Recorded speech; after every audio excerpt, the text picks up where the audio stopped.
where are you now with superconductivity? So what I mean?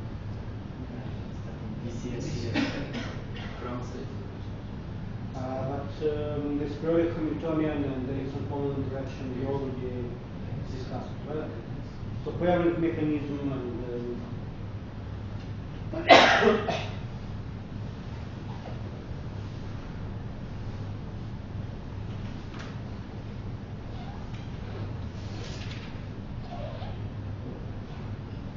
okay, shall we start now? So today we continue with strongly correlated. Let me abbreviate it with strongly correlated electron systems.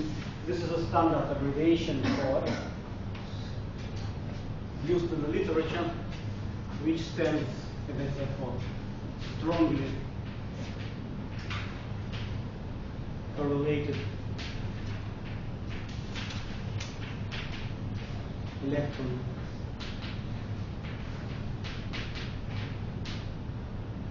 systems.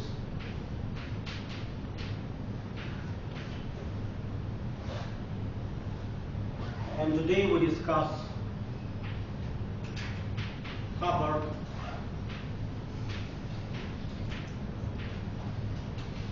model and Anderson.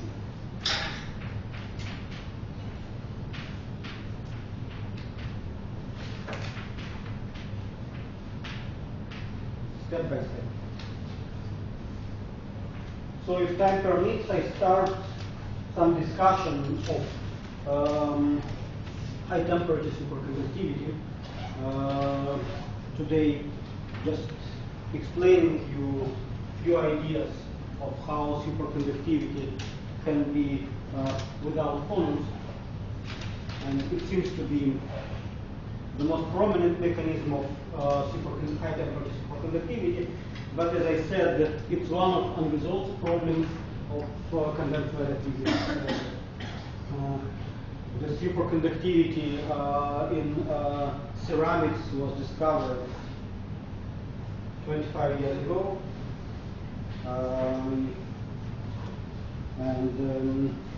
There is no yet convincing explanation, and maybe you are lucky to be those who contributed the theory. Okay, as usually, any questions regarding Conde effect and indirect exchange? Can you tell me somewhere to calculate the coupling constant between spin of electron and spin of impurity? So we set it as a calculating. So what we did, as I said, let's be better. If I understand your question correctly, how to calculate the effective coupling for. So this is a model. This is model for both indirect exchange and Conde. So the impurity is sitting is the coordinate equal to 0, and the electron density interacts. What we did, we calculated effective coupling. So instead of this, which I will denote G naught,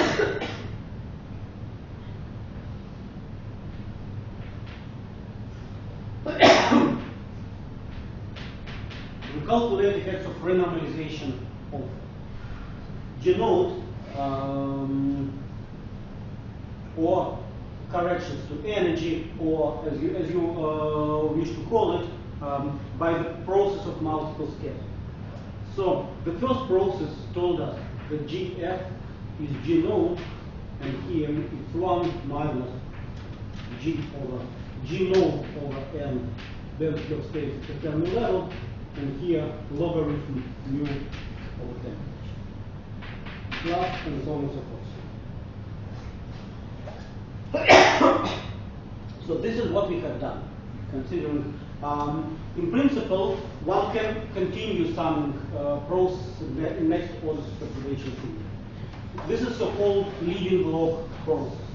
you see that second order correction is J naught squared, but contains a big logarithm which depends on temperature, depends on energy. So processes are intrinsically inelastic.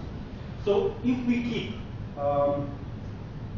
in the perturbation theory terms of the order G naught over n, density of states at the Fermi level, log mu over temperature to the power n, we can collect all terms.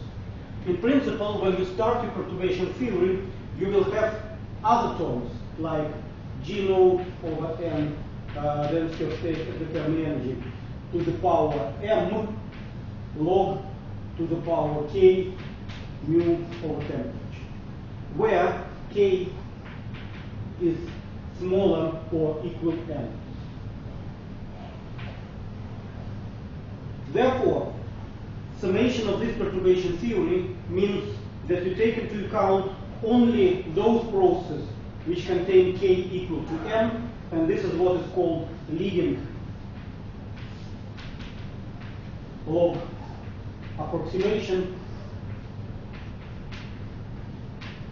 and you disregard all contributions, although they also contain a logarithm where k is smaller than n. Why? Because we said that the dimensionless parameter J naught over n times density of states is assumed to be small, much smaller than 1.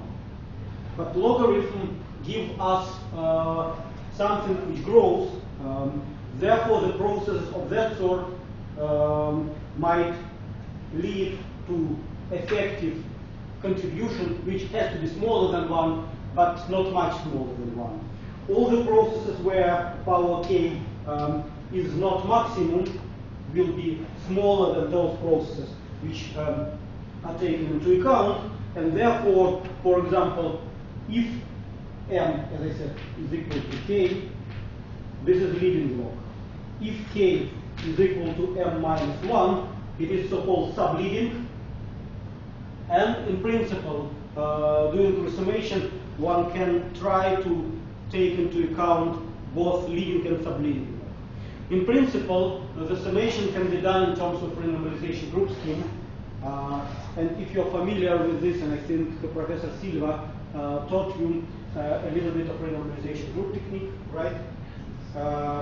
This is typical form of perturbation theory, which at the end of the day leads to RG equations, and summing up leading log processes is equivalent to one loop renormalization group. One taking the first subleading group of processes corresponds to second loop, and so on and so forth. If you formally perform a summation, you will find that JF effective is J naught, and here it is 1 plus J over n mu f log mu over temperature. So you see that if J is positive, then there is no danger, because with lowering temperature, denominator just increases and eventually renormalizes. Effective interaction at lower temperature renormalizes to 0.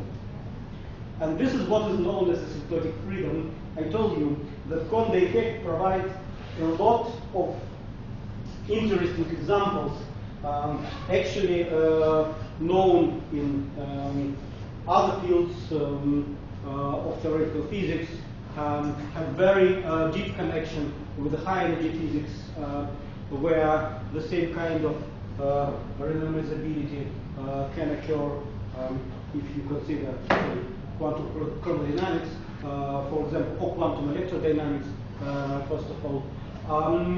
However, if J is negative, you see that what we have here is 1 minus modulus J over n mu external momentum times log mu over temperature. And if we write it down, that 1 is equal to J naught over n density of states at Fermi level times log mu over Kondo temperature. This is how we define Kondo temperature. Then Jf is nothing but J naught divided by J naught over n density of state at Fermi energy times logarithm temperature over Kondo temperature. So J naught is then cancelled out, and what we have is n over density of state divided by logarithm T over Kondo temperature. Of course, Kondo temperature knows about J naught, but you see that this expression becomes divergent if temperature is equal to Kondo temperature. Actually, perturbation theory tells us that it is valid when logarithm T over Tk is much bigger than 1. So this is real parameter of perturbation theory, which guarantees us that the interaction is still small. But what we can see here, what is very important for Kondo problem, that all thermodynamic quantities will depend only on the ratio of temperature or Kondo temperature. If you calculate it for high temperatures using perturbation theory, or for low temperatures using exact solution back on that, you will see that everything depends only on the ratio of these two parameters, and this is what is so-called one-parameter scale.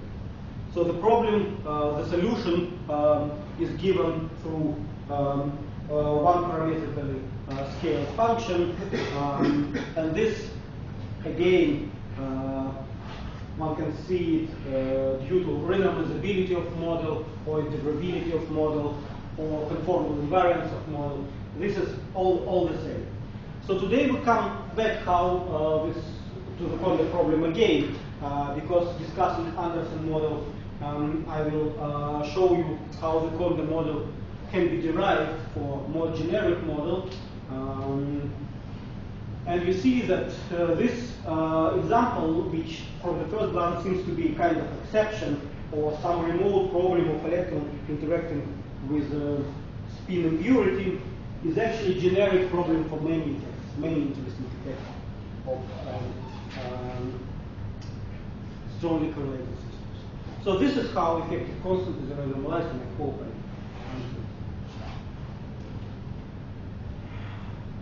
okay. So when you discussed the crystal structure, did you study Bloch and Wannier functions? Only Bloch?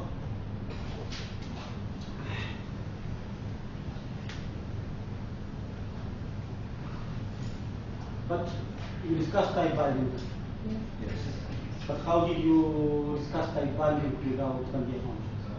Based on atomic orbitals. But this is basically, probably you didn't call it Wannier functions.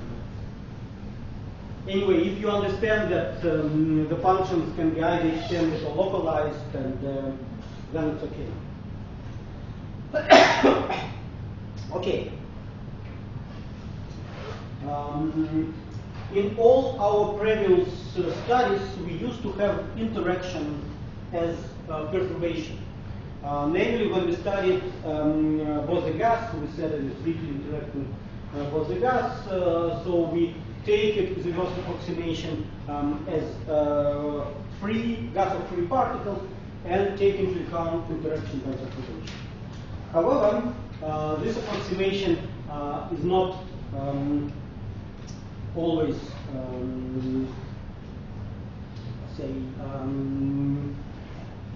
is not the only one, and sometimes people can treat kinetic energy as perturbation, starting with a single-side local model. Let me give you an example. So let's start with a type-binding model, writing Hamiltonian as the term which describes on-site energies in each site.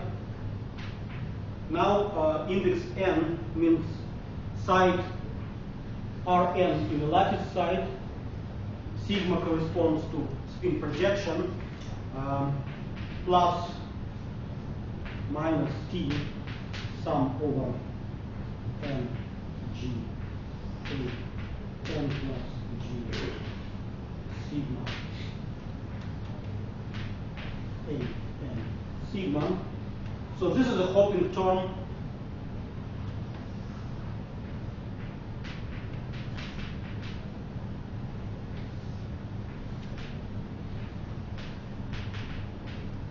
It describes the process of hopping electron from site n to site n plus g. So this is n, this is n plus g. And then we write Coulomb interaction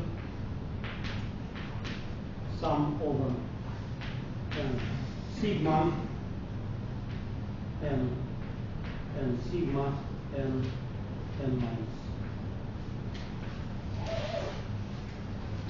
So what is written here? It's written that there are sites which are characterized by different energy position. So this is energy. Well, in principle, I can write down n here to see. This is energy, and this is the coordinate. It tells that there is disbalance of on-site energies. There is a hopping term from site to site, and there is a Coulomb interaction which prevents electron to sit on the same side with the opposite spins. Of course, we have a Pauli principle, but this interaction tells us that electrons occupying the same orbital on the same side repel each other since they are charged, and don't want actually to let site be double occupied and prefer single occupancy of the site. So this is known as Hubbard model. We have to sum over sigma. Yeah, no, it's a sigma minus sigma, which means sigma minus sigma. It means that if it is up, this is down. If it is down, this is up. So we don't have to sum over sigma into No, summation. you're right. But there are two sigmas up and down, and I said there are two terms.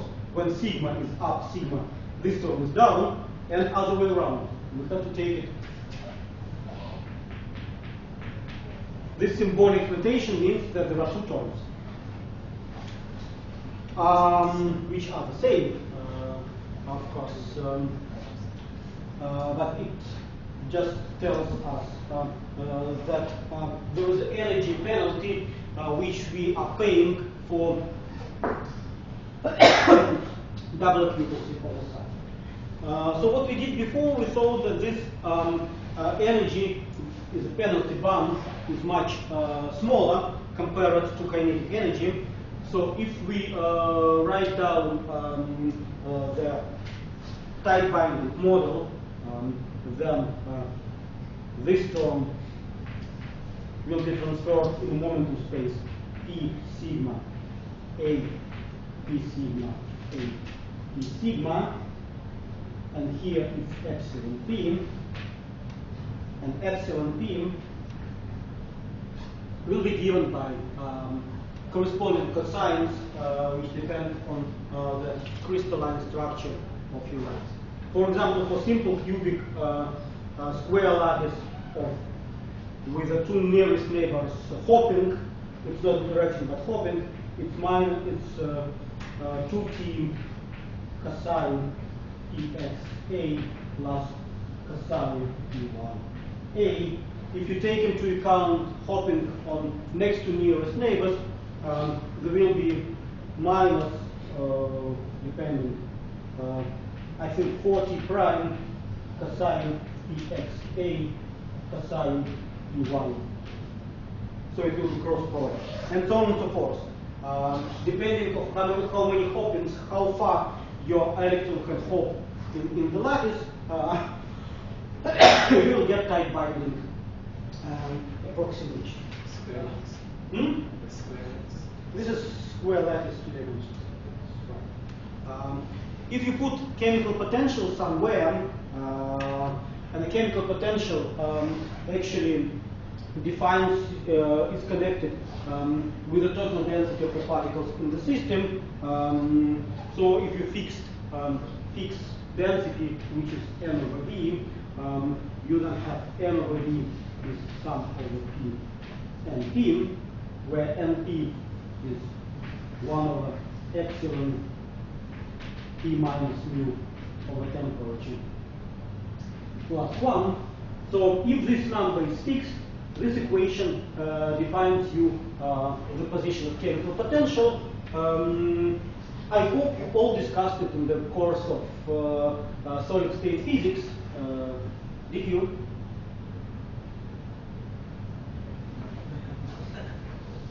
At least Brilliant zone.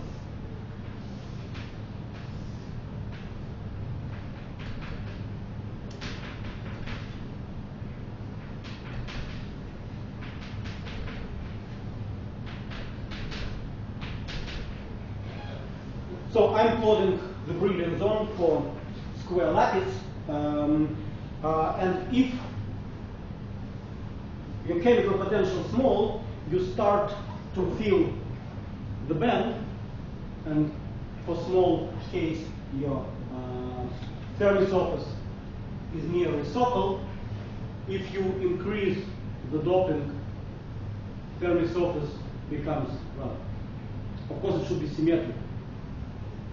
For half-filled case, the Fermi surface presents a perfect square, so therefore, let me then plot it symmetrically for some deviation.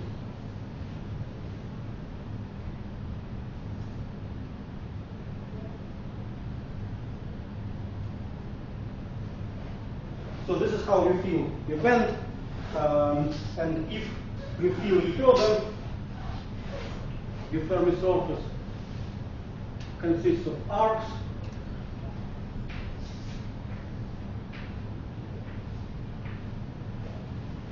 So you see it's spherical only for very small filling of the band. So what does this picture mean? With this cosine,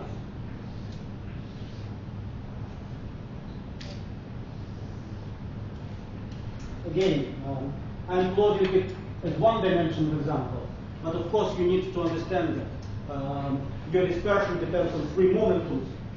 So here it's epsilon p depending on p, or x projection.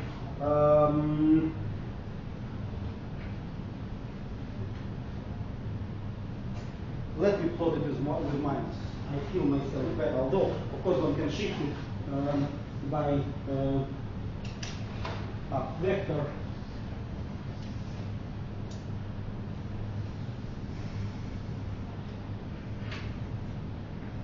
And this is why I put minus t here.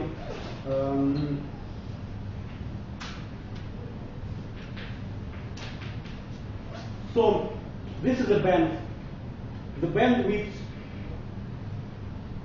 is, if it is W, and this is minus W, the bandwidth is 2W, which is the number of nearest neighbors times hopping matrix n in this tight binding approximation. Now I need to put chemical potential somewhere, and saying that if I put my chemical potential here, so these states are occupied and all the rest states in the band are empty, I have almost spherical Fermi surface, because near the bottom of the band, your cosine is perfectly described by parabolic approximation. However, if you start to put more and more electrons, then parabolic approximation for the band becomes worse and worse, and at half filling, it doesn't have anything to do with parabolic approximation. So your Fermi surface for simple square lattice in 2D is perfect square. If you fill it further, then there are more electrons than holes, and I said you have these arcs in the Fermi surface. So what I hope was done on the solid state course is without interaction, you plotted this structure, this spectrum, and these equipotential surfaces, which are Fermi surfaces for simplest lattice. If you didn't do it again with yourself. I explained your idea, and I explained you how to do it. Take a mathematical program, take a two-dimensional case, start to plot this Fermi surface, just plot it with spectrum,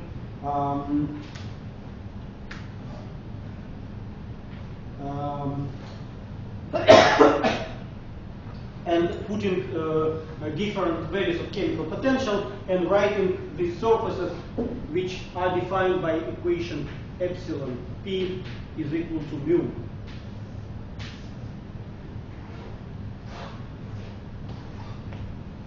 Okay, now we add one extra ingredient, namely Coulomb interaction. And if this Coulomb interaction is smaller compared to hopping, so if u over t is much smaller than 1, then we are fine to treat this interaction as a perturbation and proceed more or less in the way we used to proceed before. However, sometimes it's opposite limit. Sometimes the Coulomb interaction is very strong, and therefore you are in a situation where t over u is much smaller than 1. What to do then? How to proceed then? And the answer is we can take this Hamiltonian, which is on-site Hamiltonian. It's just on-site quantum mechanics as H node.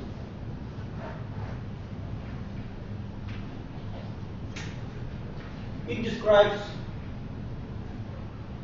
our electron system on each and every side. And we can solve this full-side problem. And then we treat hopping by perturbation and can derive some other Hamiltonians. I showed you which one.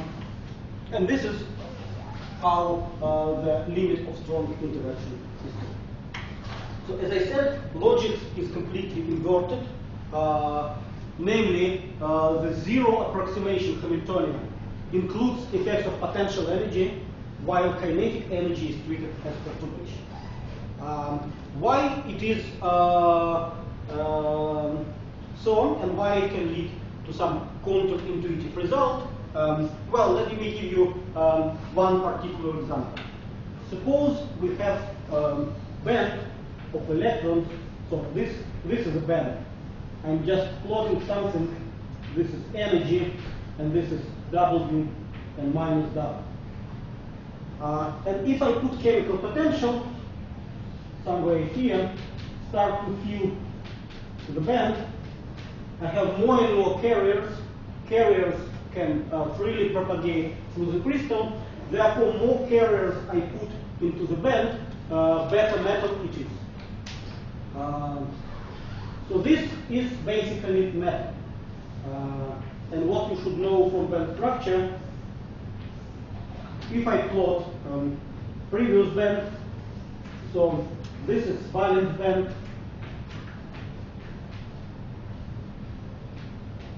this is conduction band,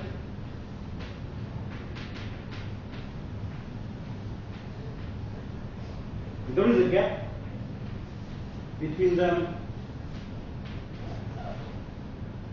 So if I put more and more electrons in conduction band, I have metal. If I don't have electrons in conduction band, namely the valence band is filled and conduction band is empty, I have insulators. Because at zero temperature or at smaller than gap temperatures, I need to activate, I need somehow to put electrons in conduction band in order to propagate them freely, and I can do it only by sufficiently large temperature when I overcome the gap. So this is what I said, and in accordance with this wisdom, the half-filled metal should be very good metal, just because you have sufficient electrons to propagate and you have a lot of free space for holes. However, if you look at this Hubbard model, what you see then that half-filled band, which I will draw it of that sort, leads to insulating behavior. Namely, what happens then? Instead of having very good metal, your band splits in two subbands for spin up and spin down. For two subbands, namely, corresponding to single occupancy, two Hubbard subbands. Sorry, forget about spin up, spin down. We don't have magnetic field. We still have degeneracy in the ground state, and then the gap of the order of U appears in the system. This is your penalty band which you face. The story then tells you the half-filled crystal with a strong repulsive on-site interaction is insulated. Of course, if you deviate from half-filled, if you put a little bit more electrons here, it becomes metal again. Or if you have less than half-filled situation, you still have metallic behavior on the side, but half-filled band, half-filled crystal with a strong Coulomb repulsion is insulated. Okay, I wrote you some generic model. However, let me just, for your information, write one more general model.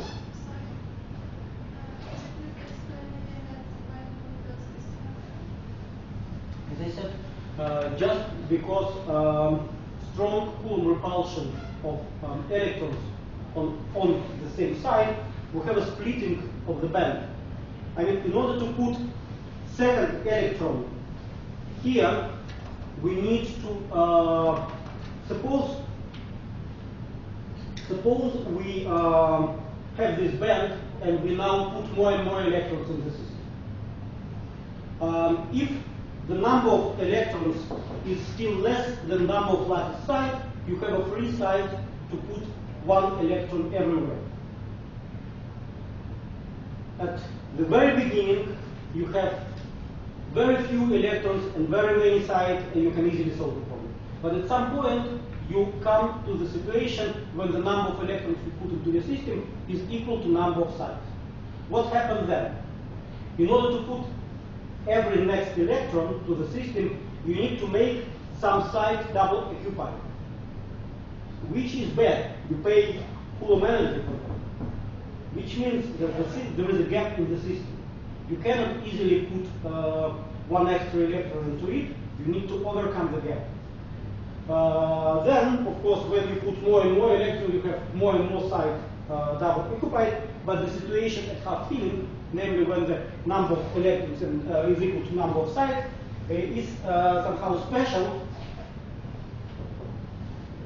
Because in that situation you minimize energy, and addition of every extra electron costs you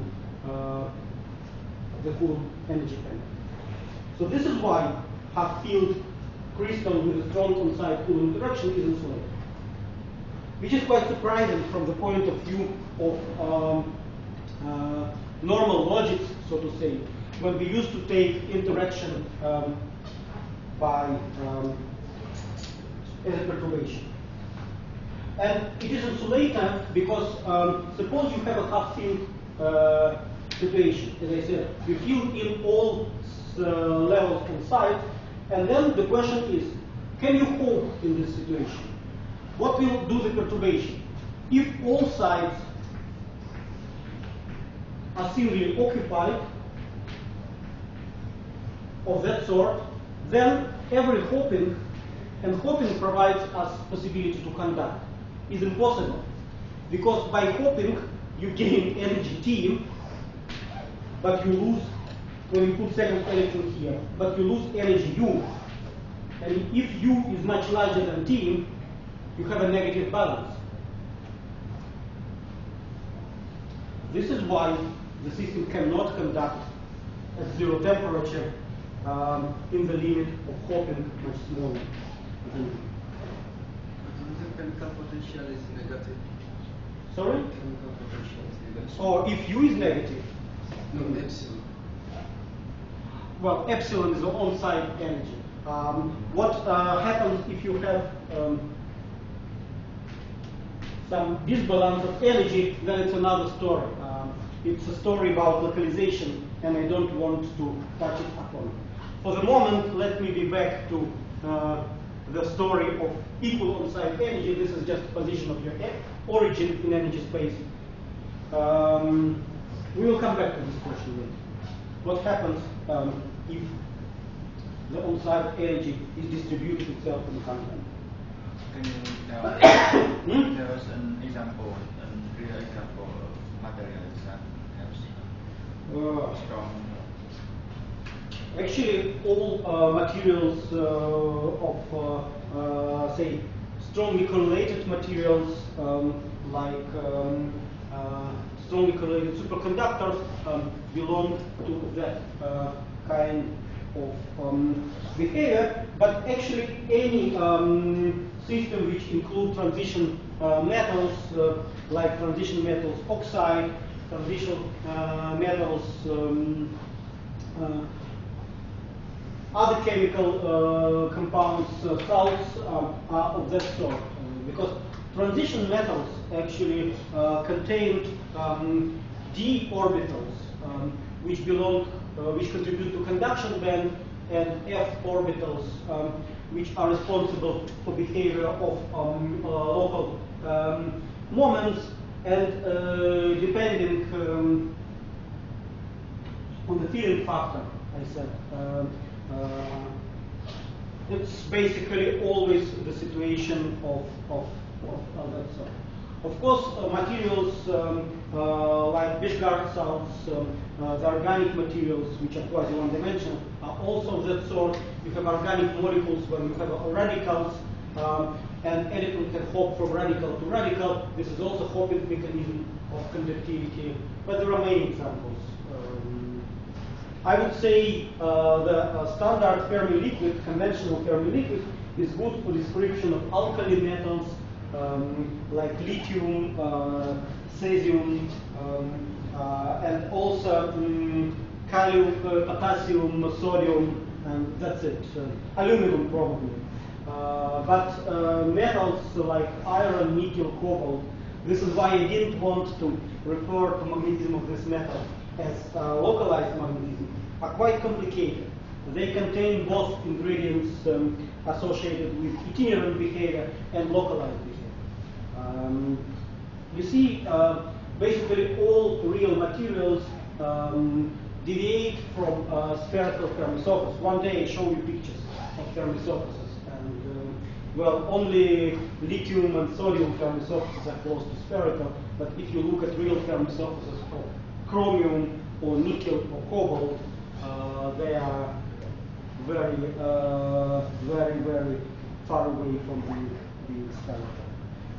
Another compounds like heavy fermion compounds, I gave you also all of the examples like cerium aluminum 2, cerium aluminum 3, uranium platinum 3, uranium ruthenium to silicon 2, cerium ruthenium to silicon 2. They are both of that sort. Namely, the transition metal elements or rare earth elements are located with very large lattice constant. Therefore, the hopping from atom to atom are either mediated by other elements in unit cell or interactions mediated by superexchange. You see that all what I'm saying is supporting this kind of idea for the interaction. Moreover, as I said, the high temperature superconductors, which were discovered in the 80s, well, this is a typical example, consist of, first of all, they are positive dimensional. They're perovskite, so their structure is very much anisotropic, consisting of copper oxide planes. Let me now take you generic structure. So these are copper atoms, and there are oxygens with p orbitals, which actually provide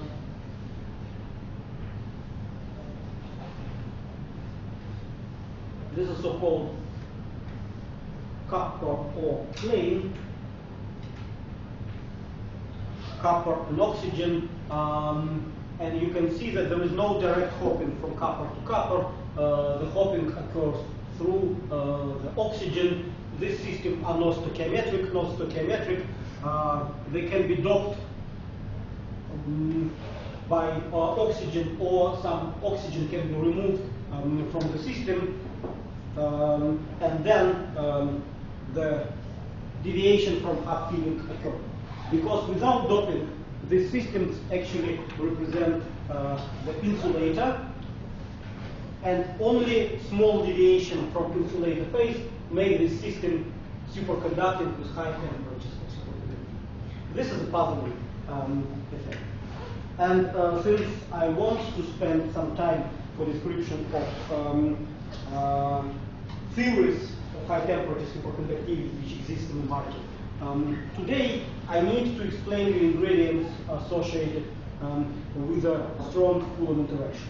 And this is basically what I would say now. So one of the generic model is Hubbard model, and you may ask me what happens if, say, I take into account kinetic energy as a perturbation at half filling.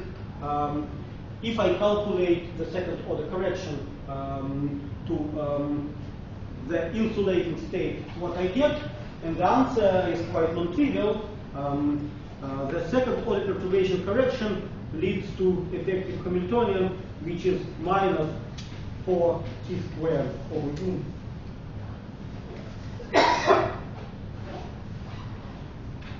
Sum over ij s pi, where si is 1/2 a dagger I alpha sigma alpha beta a I. So the ground state of half-filled Hubbard model is not only insulator, but it's also antiferromagnetic insulator.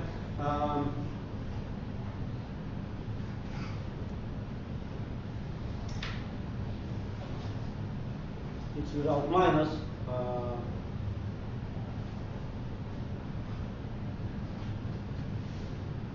So the ground state is characterized by antiferromagnetic wave. And you see that starting from the Hubbard model at arbitrary filling and approaching to half-filled model, we arrive at Heisenberg model, which then justifies us and describe us the magnetic structure of compound.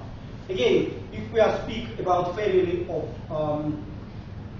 high temperature superconductors,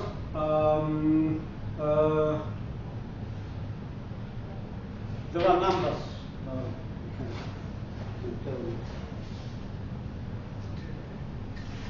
This is 1 to 3 compounds also.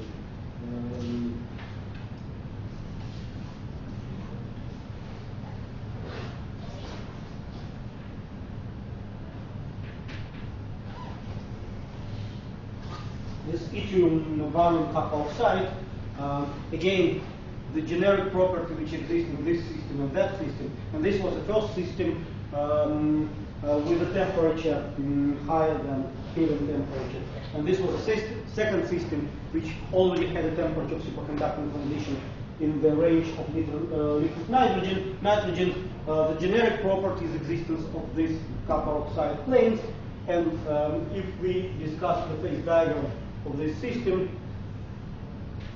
temperature as a function of chemical substitution, how we dop this system, so they both are antiferromagnetical insulators at stoichiometric phase, and they all become superconductors at some optimal doping, very close actually to antiferromagnetic insulator phase.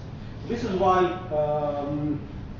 people believe that closeness to metal insulated transition, and this metal insulation transition occurs at half filling, and closeness to magnetically ordered antiferromagnetic phase is very important for description of superconducting properties, and the mechanism of superconductivity is believed to be non-phonons, but rather related to strong electron correlation. But I will come to this point in more details. What I wanted to tell you now, that the Hamiltonian written here describes metal insulated transition at half filling. So system where with a half filled band, unlike our intuitive beliefs, which tells us that it's rather metal than insulator, becomes insulator, and the result is related to on-site interaction. System cannot conduct because energy losses associated with Coulomb energy penalty are larger compared to energy gains associated with the propagation, Hawking propagation of the electron through the crystalline. Okay, I said two important things. Well, probably I skip. No, I will not. Once I would like to write you the model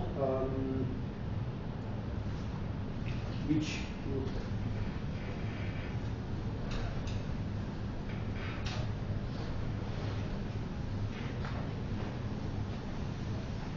Is it clear logically what I'm talking about? Because for the second lecture, I rather don't give you any derivation, but give you some pieces of information to let you understand what modern physics-strongly correlated system is about, and give you some information which facilitate you reading the literature, if you plan to do that. This is a very simple model, assuming that each atom in each place has only one orbital. So the only index, there are two indexes in the model, namely one enumerate lattice size and another stands for speed. In principle, I can write more generic model which contains also possibility for electron to hop from orbital to orbital on the same atom. Therefore, there will be matrix elements associated to this kind of form. For example, kinetic energy can be written in the way that this is sum of orbitals m and n prime, sum over n and g lattice sides, sum over sigma, and this is T m n plus g, m m prime, a dagger n plus g sigma, a n sigma. So you see that this hopping matrix element takes into account the fact that electron can occupy different orbitals p orbitals, d orbitals, f orbitals, or whatever. And this is how kinetic energy will be written in this case. Of course, when I said that, when I assumed that I described my system by type binary approximation, I started with a localized wave function. So wave functions, instead of being extended plane waves, now are mostly atomic, mostly localized on atom, and Hoping matrix element describes the overlap of two wave functions corresponding to two different sites. This is how this Hoping matrix element arises, and of course the generalized version contains also the overlap of orbitals corresponding to the same atom, and matrix element associated with the overlap of the wave function, say corresponding to mth orbital on J space and m prime orbital on the same space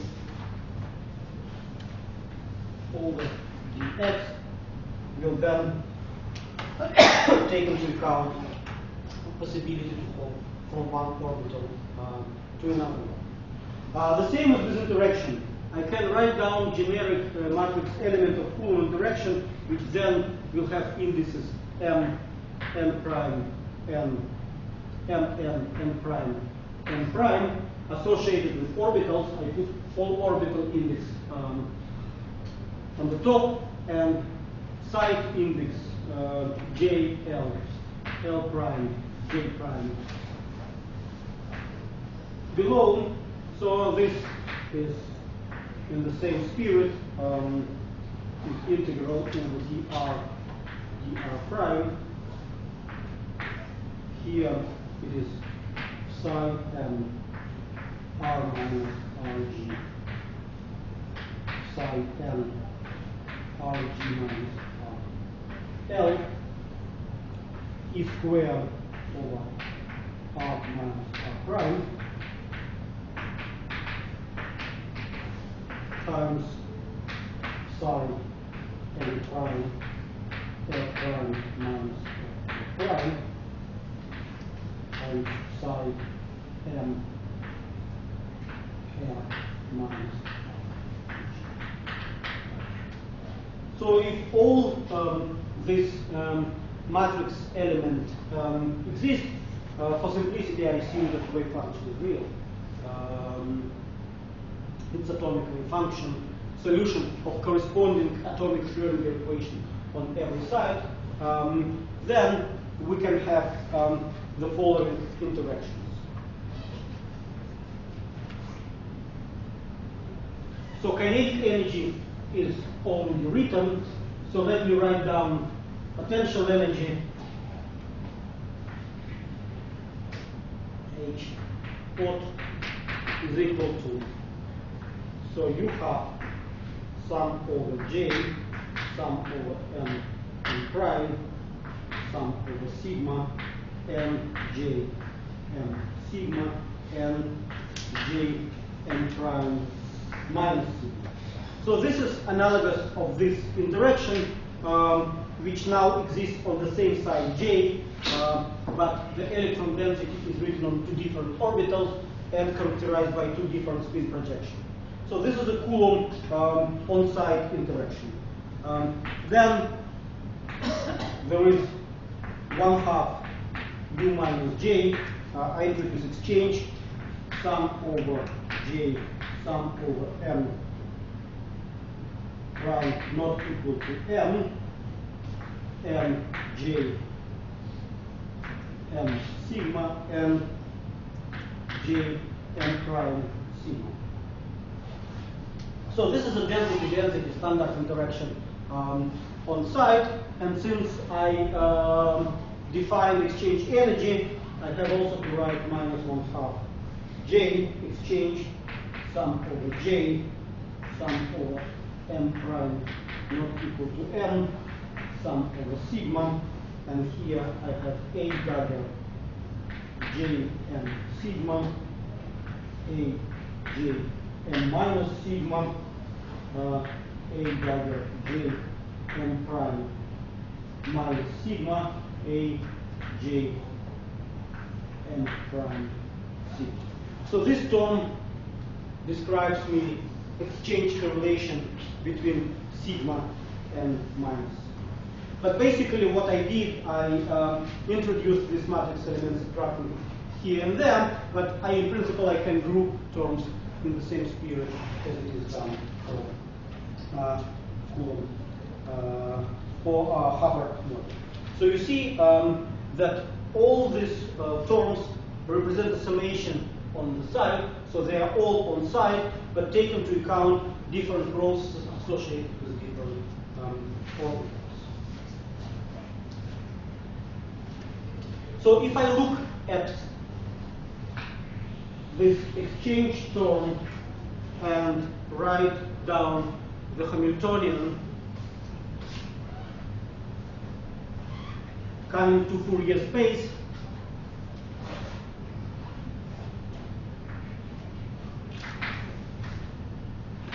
sum over k sigma epsilon k a dagger k sigma a k sigma plus I sum over u sum over k prime a dagger k plus u up a dagger k prime minus q down a k prime down a k up. What I will get is kinetic energy plus exchange interaction. So what happens here is the possibility to have a process with a spin flip, process of scattering with spin flip and without spin. So this Hamiltonian describes me a strongly correlated itinerant system where the potential energy can also lead to some spin-dependent correlation.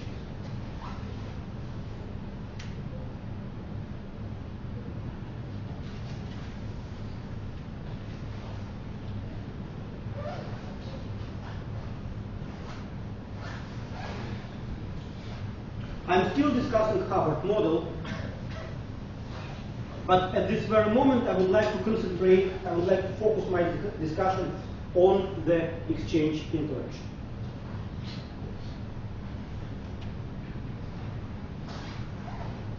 Let me calculate the spin's acceptability in the same spirit we did it in the main field theory.